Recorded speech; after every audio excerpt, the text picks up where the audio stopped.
ನಾವು ಏನೋ ಮಾಡ್ತೀವಿ ಅಂತಂದ್ರೆ ಶಾಸ್ತ್ರ ಒಪ್ಪೋದಿಲ್ಲ.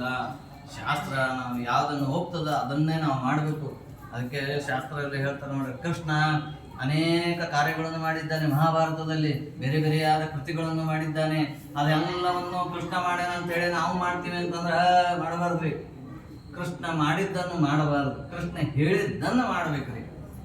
ಅದು ಯಾವಾಗಲೂ ನೆನಪಿಟ್ಕೊಳ್ರಿ. ಕೃಷ್ಣ ಹೇಳಿದ್ದನ್ನು ನಾವು ಮಾಡಬೇಕು ಹೊರತು ಕೃಷ್ಣ ಮಾಡಿದ್ದನ್ನು ಮಾಡ್ಲಿಕ್ಕೆ ಹೊರಟು ಬಿಟ್ರೆ ಅಷ್ಟು ಶಕ್ತಿ ನಮಗಿಲ್ಲಲ್ರಿ.